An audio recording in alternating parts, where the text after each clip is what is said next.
Xalqni ishlayotgan yangi qarorlar. 1-apreldan boshlab O'zbekistonda uy-joy va avtomashina oldi-sottisi faqat banklar orqali bo'lishi shart qilib qo'yildi. Tasavvur qiling. Bir inson halol mehnati, peshona terisi bilan yiqqan naqd puliga uy yoki mashina sotib olmoqchi. Yo'q. Endi u o'z puliga o'zi xo'jayin emas. To'g'ridan-to'g'ri savdo qilish eshiklari yopildi. Endi u pulini ko'tarib majburan bankka borishi va u yerda qo'shimcha komissiya degan ajoyib surprizga duch kelishi shart. Shundan keyingina notarius bitimga pechat bosadi. Davlat banklari bu xizmati uchun uy-joydan 206 ming so'mgacha, mashinadan esa 105 ming so'mgacha pulingizdan komissiya ushlab qoladi. Xususiy banklarning ishtahasiga esa baho berib bo'lmaydi. Ular buni o'z insofiga qarab, xohlagancha belgilashi mumkin ekan. Azizlar, musulmonlar uchun bu masalaning o'ta og'riqli tomoni bor. Fuqaro o'z ixtiyori bilan emas, balki tizim majbur qilgani uchungina peshona terisi bilan topgan mablag'ining bir qismini qandaydir bankka qo'shqo'llab topshirishi ochiqdan ochiq nohaqlikdir. Qolaversa dinimizda ribo, ya'ni sudxo'rlik aralashgan moliyaviy muassasalardan uzoqroq yurish talab qilingan.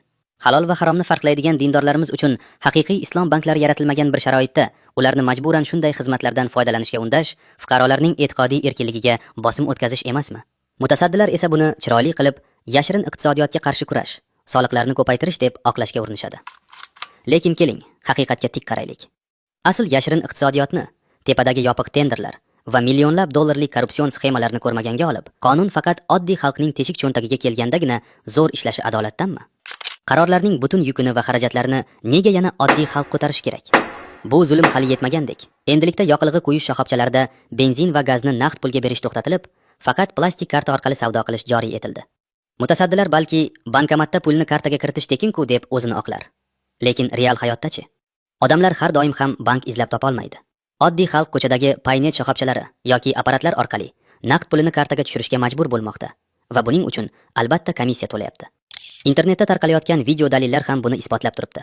Siz naqd 105 ming so'm pulingizni plastikka tashlasangiz, 5 ming so'mmi ushlab qolinadi va hisobingizga 100 ming so'm tushadi.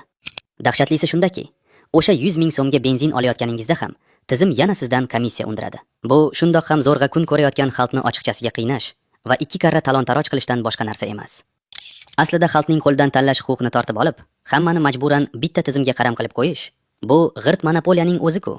Bu degani, siz o'zingiz peshona teri bilan topgan pulingizga ham o'zingiz xo'jayin emassiz.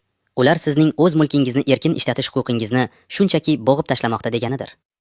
Eng achinarlisi, bu holatlar nafaqat insoniylik mezonlariga, balki ularni o'zining bosh qomusi bo'lmish konstitutsiyasiga ham ziddir.